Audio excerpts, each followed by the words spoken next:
Для чего идет зритель в театр? Я думаю, чтобы получить эмоции. Эмоции невозможно купить. Эмоции невозможно подстроить. Эмоции это что-то очень сиюминутное, настоящее, что происходит в человеке. Это очень важно. Человек должен быть эмоциональным. Эмоции напрямую связаны с сердцем. Человек с сердцем, с душой должен быть, оставаться. Это один момент. Конечно, древнейшая вечная истина, что хочешь познать народ, сходи в театр. Конечно, человек и по такой причине может прийти в театр. То есть, если мы говорим о том, что свой национальный родной театр для своих же сограждан, соплеменников, есть другие зрители, которые приходят. Не представители нашего народа, не представители этой республики, которым знакомы наши нравы, наш менталитет, наш образ жизни.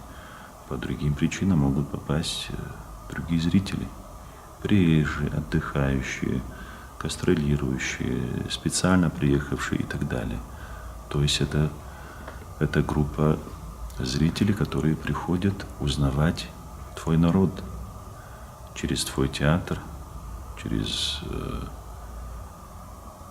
твою культуру познают, посещает твой театр. И есть еще и другая группа зрителей, которые все время хотят находиться в театральной жизни мысленно, ничего не пропускать, все видеть, все знать. То есть это люди, которые, наверное, еще мыслят гораздо масштабнее. Это находясь в настоящем времени, не терять ниточки прошлого и понимание и анализ. Есть прошлое, настоящее и будущее. Вот эту линию к будущему подвести. Из этой линии увидеть что-то в будущем. Есть и такие зрители.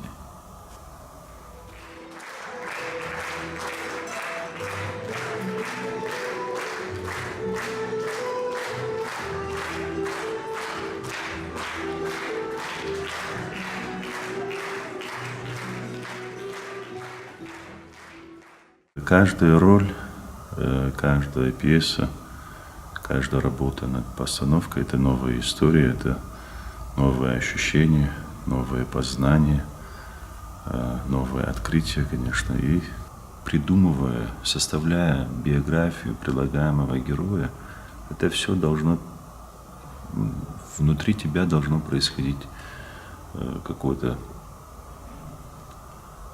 ощущение химической реакции. Придумывая, составляя биографию, каждый эпизод должен в тебе что-то пробуждать, что-то должно в тебе просыпаться. Неважно в какой-то роли, отрицательной, положительной, неважно. Ты свою роль, своего героя обязательно должен полюбить. В себе не полюбив, для себя не полюбив предлагаемого героя, зритель тебя не почувствует и не поймет. Зритель-то верит или не верит. Это критики, это бывалые, так тонко разбирает, тонко анализирует, по-детально может все разложить и объяснить, и долго дискуссировать об этом. Зритель приходит, ему или нравится, или не нравится. Вот эти два понимания, нравится, не нравится, между ними целая жизнь. Целая жизнь. И надо любить. Невозможно жить без любви. хоть ты даже артистом, актером проживаешь эту жизнь, все равно надо любить.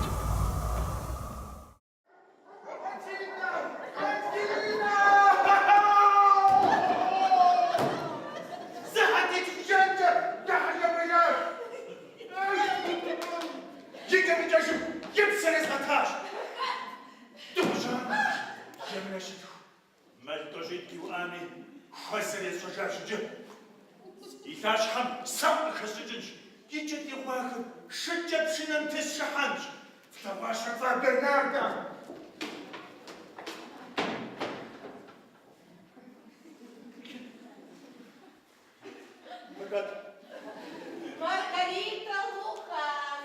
Сегодня что за телефон? Маргарита, уехать жабаш? Мэри! Папа, ты مش حاجة قانون إزالة أكون شحال بزرقة Мерса ягоджаку вас что за боучара? Беда!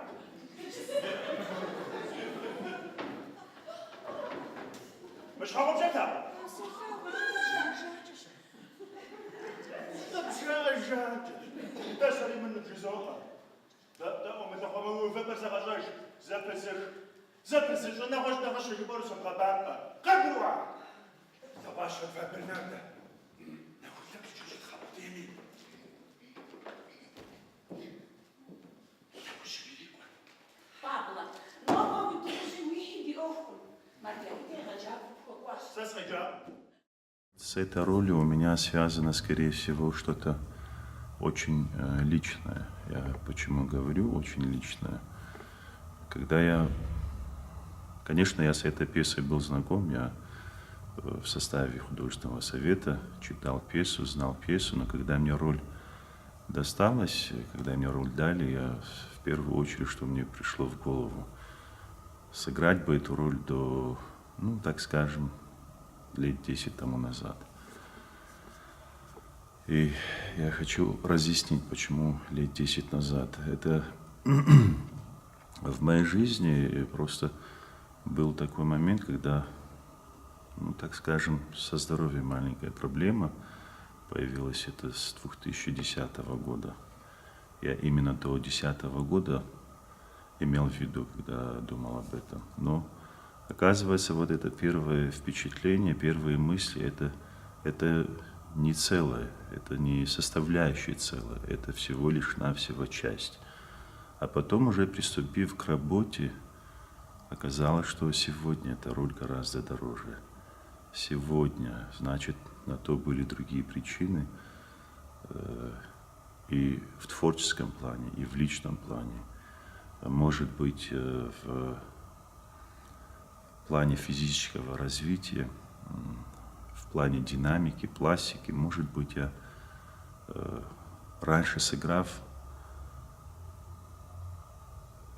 набрал бы больше в пластике, в динамике. А с другой стороны, эта роль, она хоть называется пьеса «Дикарь», хоть произведение о человеке необузданном, но все-таки здесь очень много душевного, очень много чего надо не просто понять, а прожить и сердцем почувствовать. Тем более здесь предлагаемый герой — это с первых дней, как Руслан Борисович нам объяснял, это человек, который на уровне интуиции. Это герой, который наполовину, в нем еще животный инстинкт. Инстинкт животного — это если человек все пропуская через разум, через понимание, это перекладывает свои мысли на слова и словами выражает, есть что-то очень важное, что, наверное, невозможно полностью словами передать на уровне чувств, на уровне сопереживания, на уровне личного ощущения. Мир в себе и себя в этом мире вот это какое-то вот сопротивление получается. Это какое-то постоянное движение, это постоянное познание чего-то нового. И в чем-то, может быть, даже герой отскакивает. Герой не сразу справляется с этим контактом. Контакт с современным цивилизованным миром не всегда ему удается сразу познать. Не всегда получается пройти какие-то жизненные этапы сразу. Я поэтому и говорю, это вот на сопротивлении.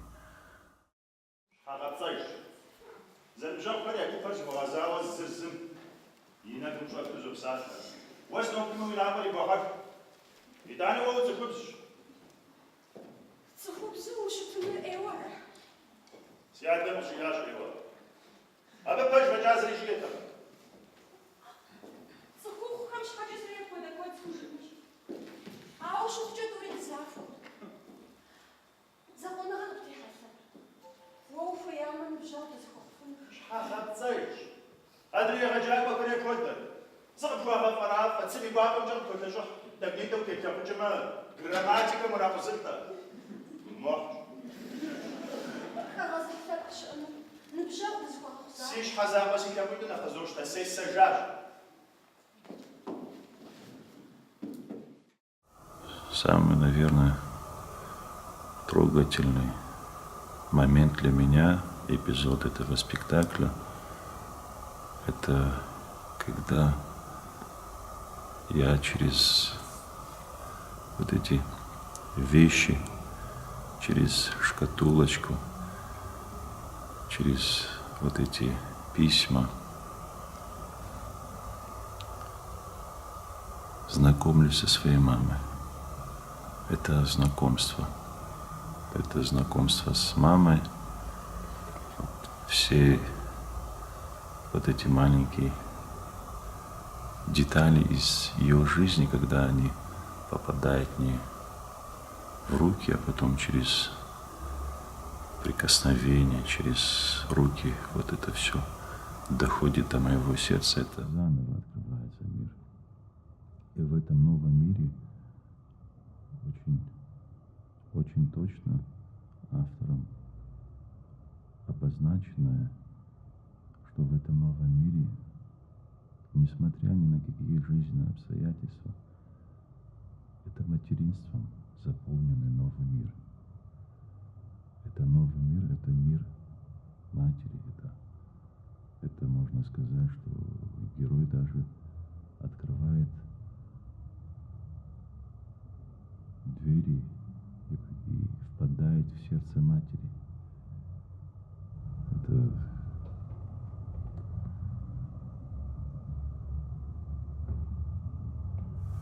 даже слов не хватает.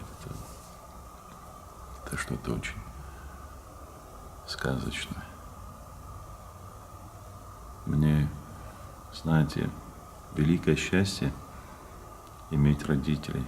Слава Всевышнему, мои родители живы долгих еще лет им. И Руслан Борисович мне объяснял. И каждый раз, разбирая эту сцену, я замечал, как он с какой-то особой нежностью, с каким-то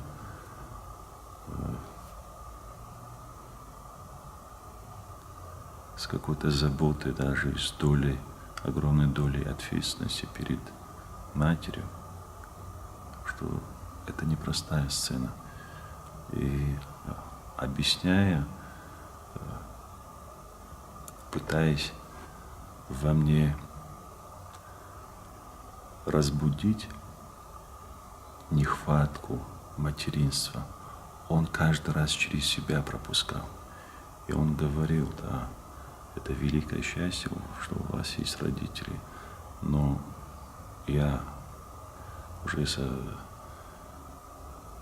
своего жизненного опыта и положения, и с высока своего возраста, и с понимания утраты родителей, Вот он не просто на словах объяснял, он все это через себя пропуская, очень деликатно доносил, не разрушая, не отрывая нас от понимания, что у нас есть, слава Богу, родители живы, не отрывая от этого, не разрушая вот этого целого, он через себя пропуская, очень тонко, правильно объяснял.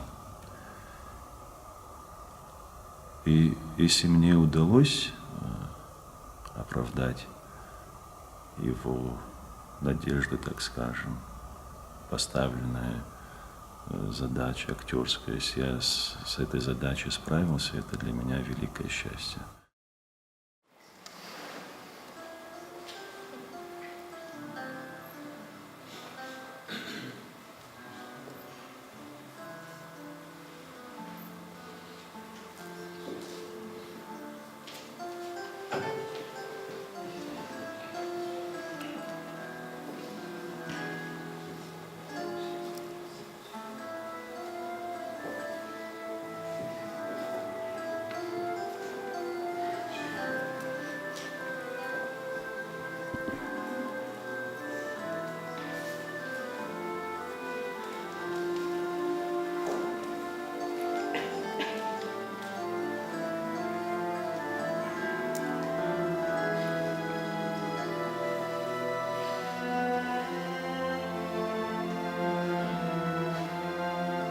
Mısır. Фируза.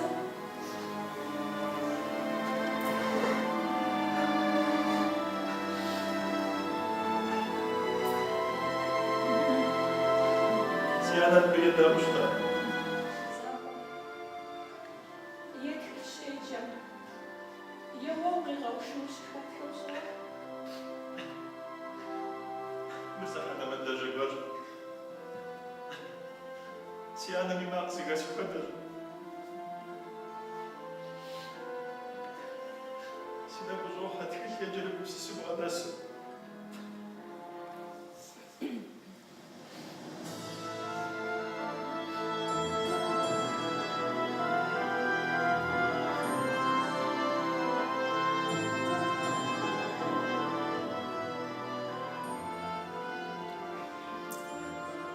Gidiyor. Приходи.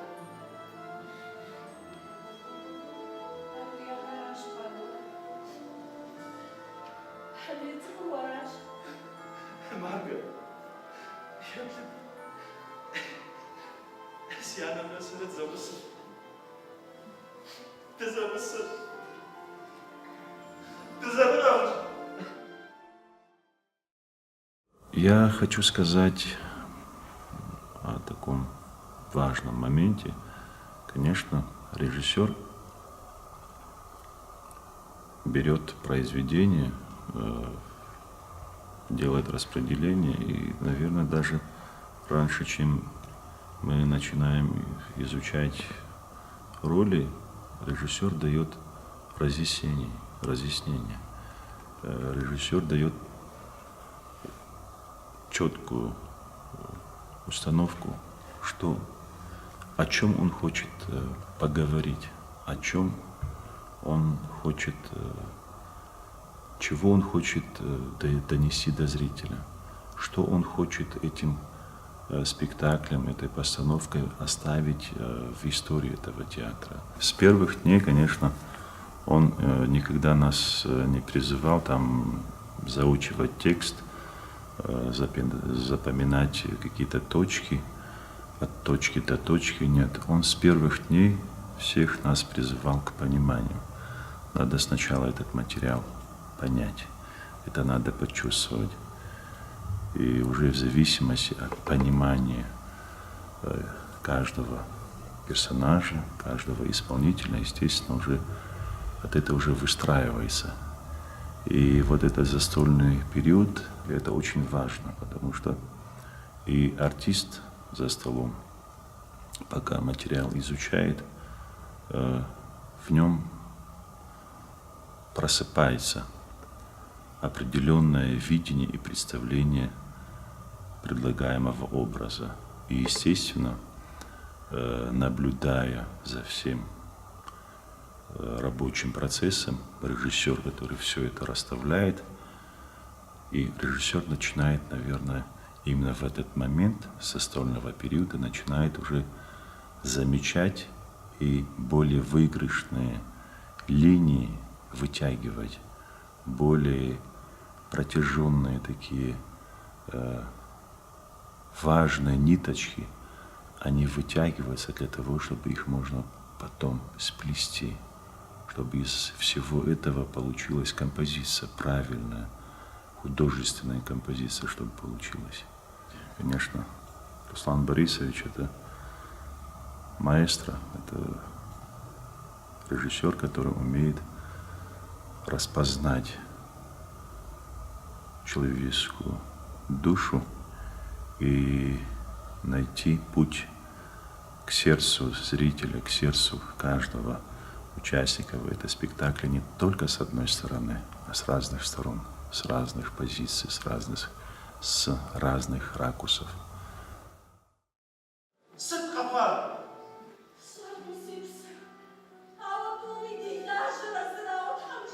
Marka.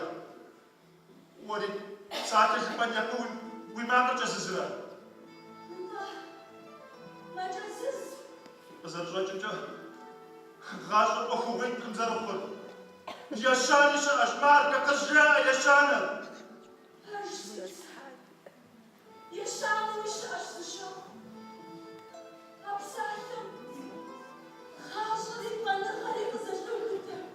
Marka. Qazja yashana bsata. Wa qazja pan sifaj.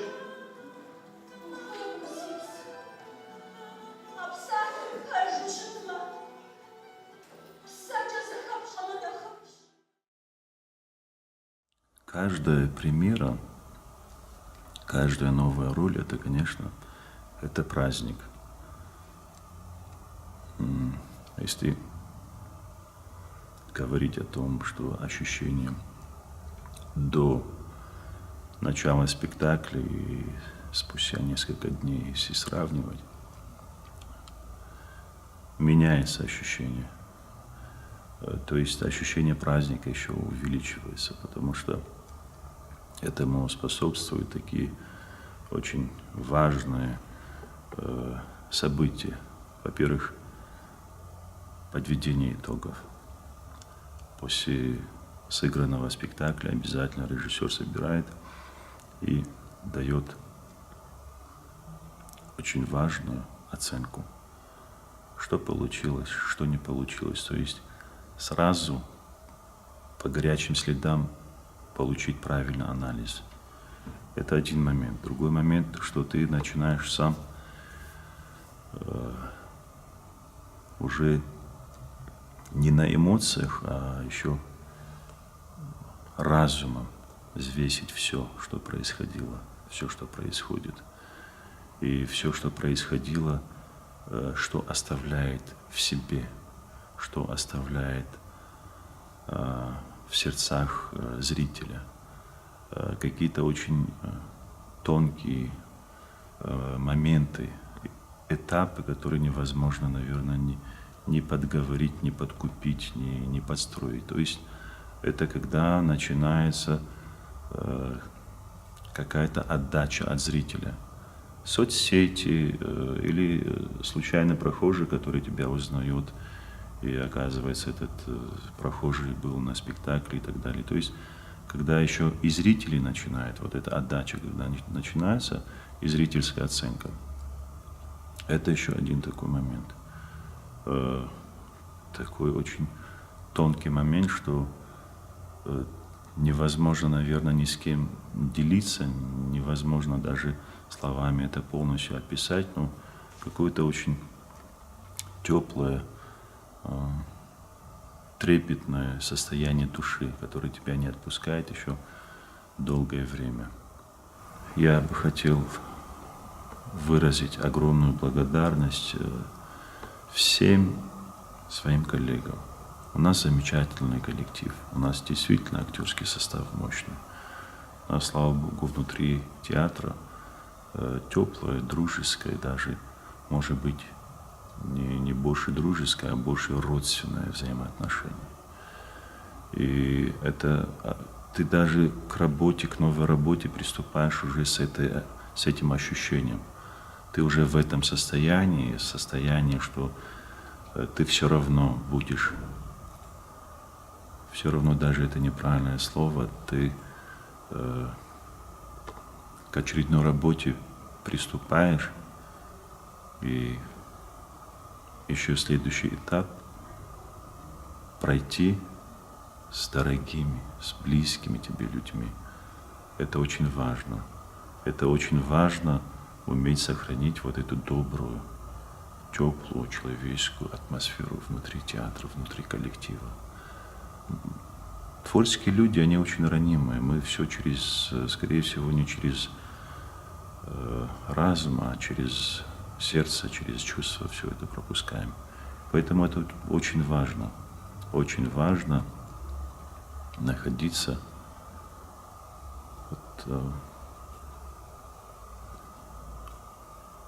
не теряя ниточки, не теряя душевные такие нотки ни в себе, ни в партнерах, не теряя. Жить и работать — это очень важно. Fifi, Hallelujah! Profesor, amca, ara Gurbiyan saçacağız. أنا بيجي مش عنك سكما نشوفهم أدغانو حش مقدم من أخوهم زف شعر مزوج وجاء زف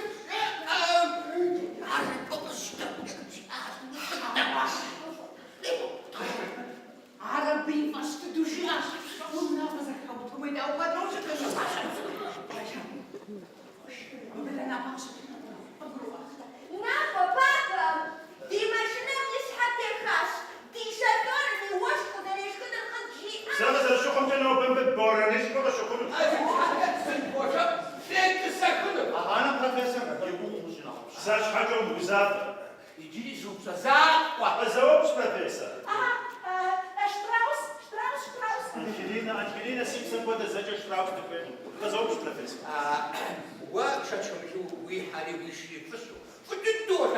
شتاب كملنا أنا أخوك شاوكم باشا ترى يوز يبغسلو ويكم قاتلة سيمسون ساعات تحوش على خمس شكل بروفيسور سلسلة تنجح بكم يا أبو قفاوة بسيكل ولا قوي ساعة كم تسجاو أبصروا كم تبغى В этом вечном мире жизнь, она нигде не останавливается. Жизнь идет своим чередом. И в этом временном течении все временно, все приходящее, уходящее. Только все имеет свое время.